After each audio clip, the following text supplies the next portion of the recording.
Our lead story, well, the Maharashtra political battle and the seat-sharing agreement seems to be more or less firmed up, both for the Mahayuti as well as the Mahavikas Aghadi. Well, there seems to be consensus in the Mahavikas Aghadi as far as the contentious seats were concerned, including those in Uddhav and some of the seats in Mumbai as well, like Bandra and Versova.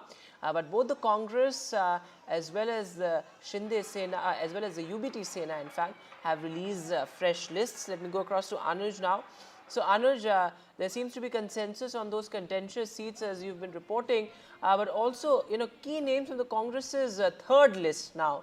The Congress, of course, seems to be getting, an important share of the alliance there. This, of course, as regional parties have made it clear that the Congress needs to cede more ground to them.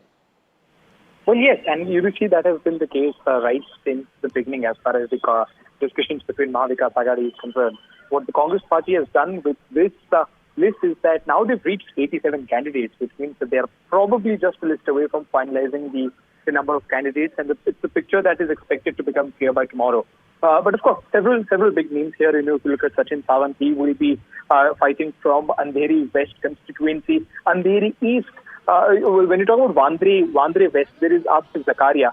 But there was a contention between Shiv Sena and Congress over Vandre East as well, a place which was eventually conceded to, Shiv Sena. Vigorous constituency, we'll see Manik Rao Thackeray, an extremely senior leader, has been a minister on several occasions earlier, is a very senior, MLA from Maharashtra. He will be fighting it out in Vigorous. So we are seeing that what the Congress party is trying to do is pretty much in trend with the several other parties. And, this is sort of a pattern that we are seeing is that all the parties, they know that the stakes are very high, and which is why they are not trying to put any foot wrong. They are trying to trust their most trusted person from that very constituency. None of the parties seem to be in any mood to take chances. So no matter how old the individual is, no matter if he or she is a part of any family or not, they are going with the local chieftains of sorts, just to trust them with the maximum number of people, and that is what we can clearly see in this list too. But as said before, today was a very eventful day for the Mahavikas Aghadi. We saw multiple lists coming out right since morning when we were reporting when the Shiv Sena list came out as early as 8 a.m. Sure. And right now, at 10:30, we see Congress putting out their list. So they seem to be compensating for all the delay that was caused in the beginning. Absolutely. And kind of trying to overtake. Back and forth, Anuj, as you've been reporting. Thanks very much for joining us with the latest there. Of course, the Congress has also come out with another fresh list, as Anuj is reporting, and there seems to be consensus on those contentious seats. Moving now to what's happening in the Mahayuti camp. Well, the BJP has released its second list as well. This, of course, as the first list was released with 98 candidates. This list has 22 candidates. Some crucial seats like Akola West also part of this BJP list. Remember, the BJP has also released a list of star campaigners. It will be the Prime Minister leading the BJP's charge, the BJP's carpet bomb campaign in the state. This, of course, as the BJP strategy vis-a-vis state elections has been pretty clear. Roll out all the big guns and you will see the results. Moving now to what's happening in Ajit Pawar's NCP. Well, there seems to be some sort of a rift. This as a key Ajit Pawar aide, Nawab Malik, seems to be upset, in fact, over being denied ticket. He has turned rebel. This, of course, is a big development given the fact that Nawab Malik is a very important figure as far as the NCP is concerned. Ajit Pawar, of course, extended an olive branch to him. Ajit Pawar met him as well. But the Sharad Pawar NCP took a jibe at Ajit Pawar, saying that the BJP is in fact taking decisions when it comes to the Mahayuti.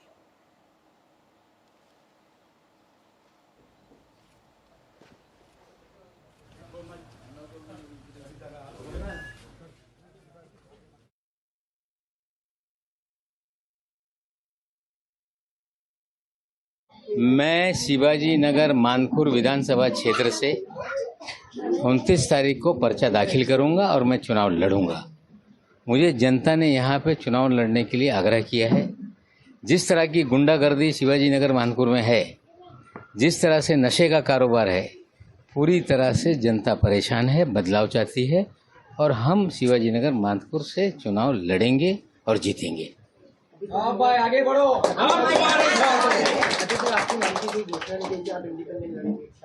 देखिए 29 तारीख के दिन सारे जो चीज़ें हैं वो स्पष्ट हो जाएगी। हम चुनाव लड़ेंगे, किसका क्या विरोध है उससे हमारा लेना देना नहीं। हम जनता हमारे साथ है और जनता की ताकत पे हम चुनाव लड़ेंगे और हम जीतेंगे। मुझे भी कितना दुख होता है कि नवाब भाई के साथ जो अन्याय हो रहा है, जिस तरह हम सब उनके साथ खड़े थे, तो मुझे आज भी याद है उनकी फैमिली बहुत बहुत टेंशन से गई है। और आज भारतीय जनता पार्टी तय करेगी कि नवाब भाई लड़ेंगे या नहीं लड़ेंगे। क्या अधिकार है भारतीय जनता पार्टी को? वो भारतीय जनता पार्टी के तो मेंबर है नहीं, ना वो भारतीय जनता पार्टी को टिकट मांग रहे, वो तो उनके मित्र पक्ष को टिकट मार रहे। तो आज भारतीय जनता पार्टी, सारी पार्टियां वही चलाएंगे। ये अदृश्य शक्ति, तीनों पार्टियां, महायुति में 3 पार्टियां हैं उनकी, तीनों पार्टियों का टिकट यही तय करेंगे। ये देश संविधान से चलता है, ये किसी की एक मन मर्जी से नहीं चलता। Moving now to news from the national capital. Well, as pollution spikes, politics sinks lower. This, of course, is there's not just toxins in the air, but also filth in the waters. Yamuna has turned deadly yet again, with the toxic foam submerging the lifeline of the national capital. This as netas continue to bicker. Remember, the Aam Aadmi Party and the BJP have been engaged in this sort of blame game ever since the pollution season set in, like every year. Emergency solutions have clearly failed the national capital, and both the parties continue to bicker. This, of course, as the Delhi BJP chief went to the hospital after taking a dip into the toxic Yamuna. The Aam Aadmi Party says that this is nothing but theatrics. Take a look. As air quality spikes further, politics in Delhi sinks lower. Breathing this air is equivalent to smoking 12-14 cigarettes a day. With air turning deadly and waters filthy, politics in the pole-bound capital has become even more toxic. This is the Delhi BJP chief in the hospital. 48 hours after he took a dip in the Yamuna, the capital's lifeline, now submerged in toxic froth.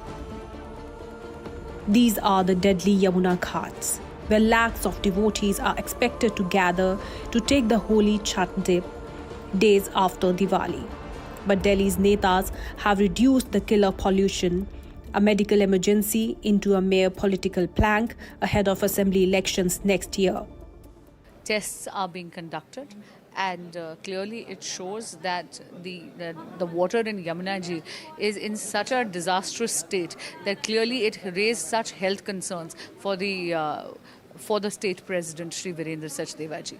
आप भी जानते हैं कि छठ का महापर्व आ रहा है, लेकिन ऐसा लगता है कि भाजपाइयों की एक डुबकी से आम आदमी पार्टी की सरकार डूबने लगी है, डोलने लगी है. The BJP government, when it gets sworn in after the March 2025 elections, we have sworn that we are going to constitute a Yamuna Cleanliness Tribunal to ensure that finally Yamuna Ji is rid of all the pollutants.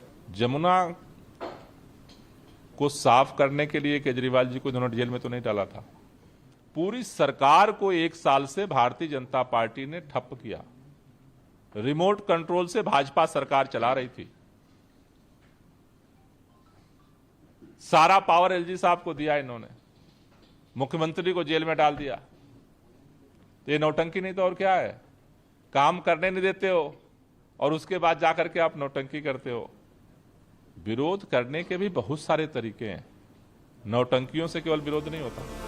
Back in 2015, ex-Delhi Chief Minister Arvind Kejriwal made a grand promise to revive the Yamuna within 5 years. Fast forward to 2021 status quo, as Kejriwal unveils a 6-point action plan to clean up the river by 2025.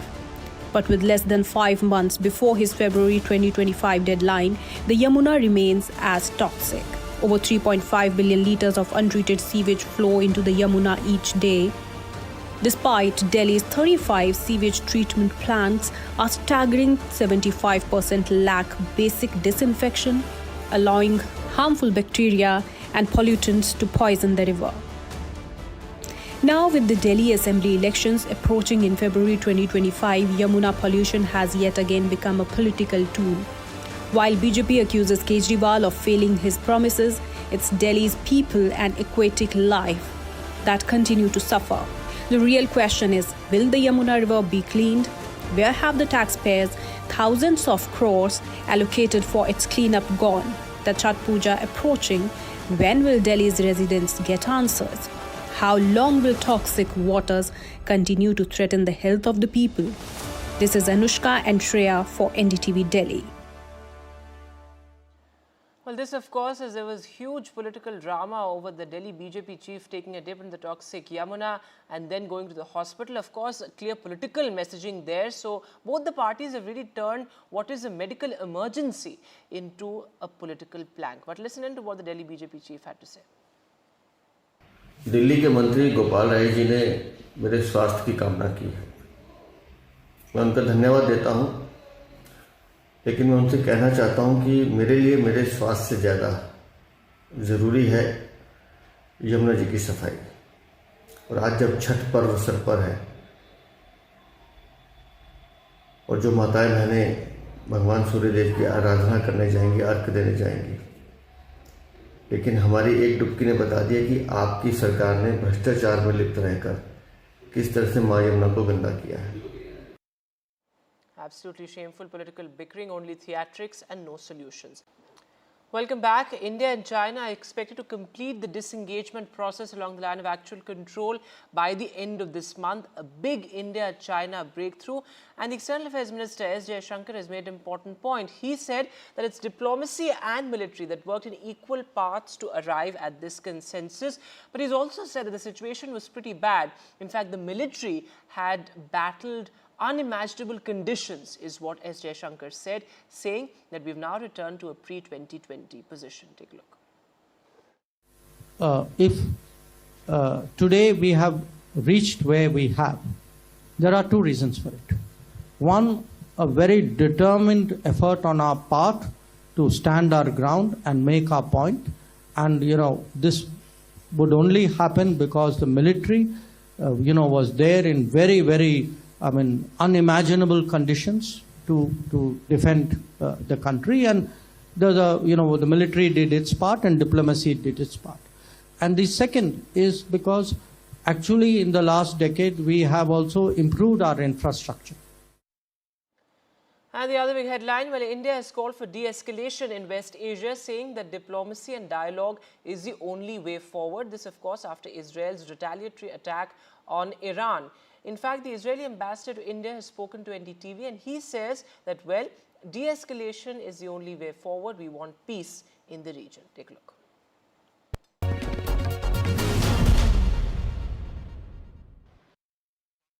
Israel's ambassador to India, Reuver Azar, is joining us. Ambassador Azar, thank you so much for your time here on NDTV. Iran says Thank you, Maria, for having me. Iran says that early morning strikes caused limited damage. But Israel, of course, is claiming that it now has wider freedom to open in skies over Iran. What is the truth here, Ambassador? Because certainly what we are seeing is the usual fog of war play out here.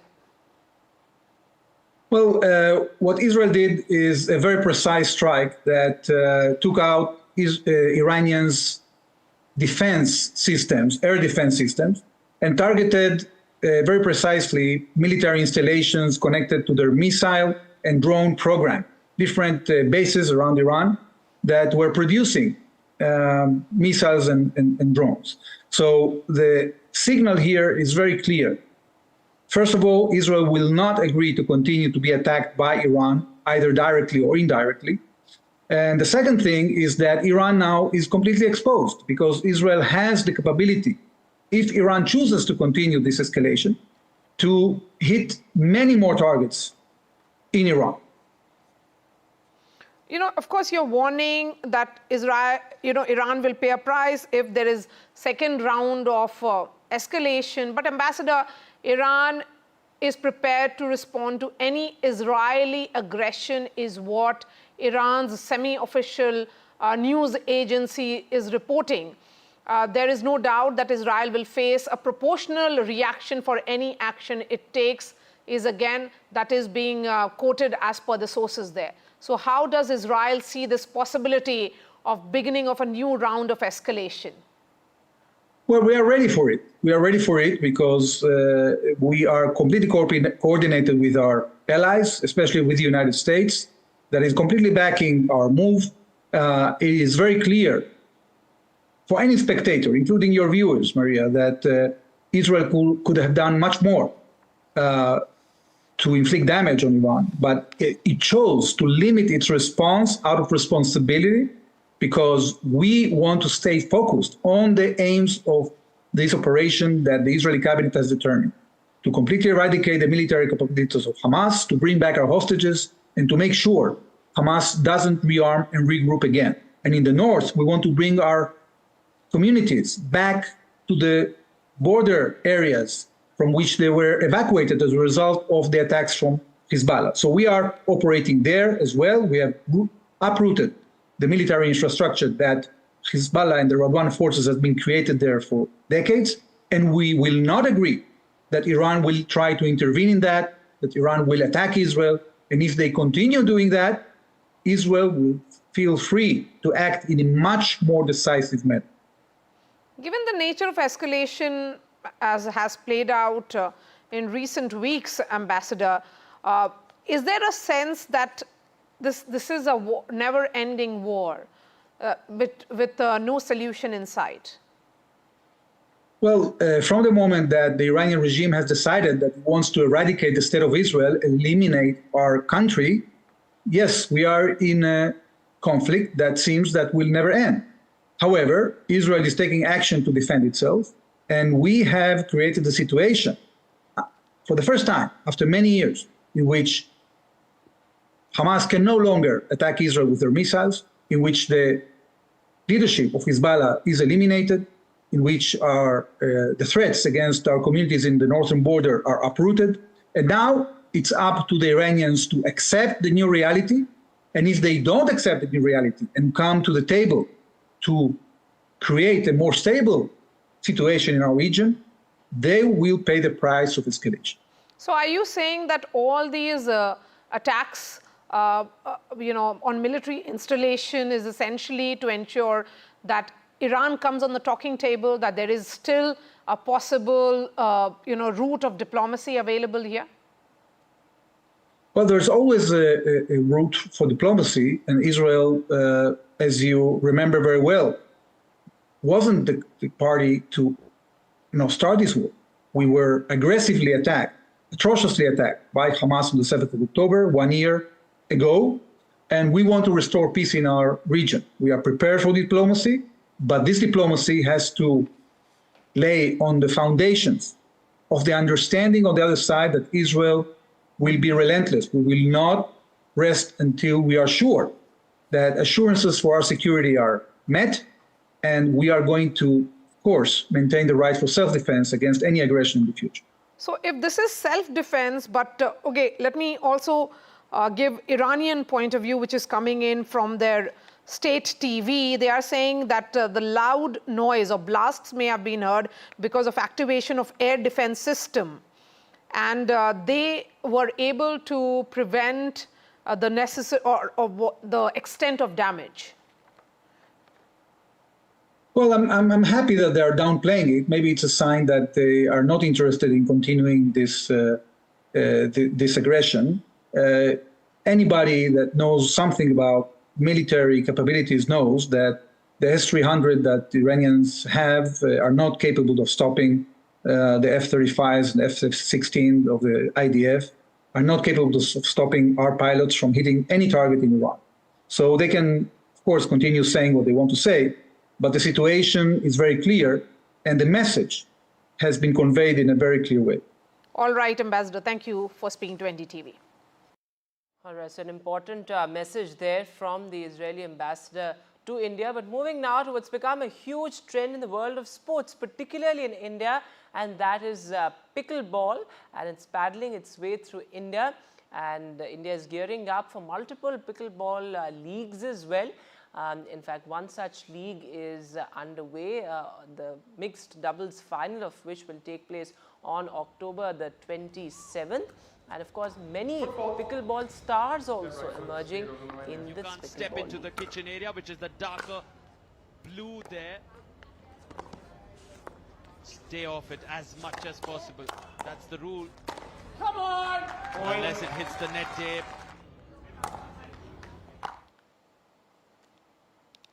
And well, that's all the time that we have on the show. Thanks so much for watching. Goodbye.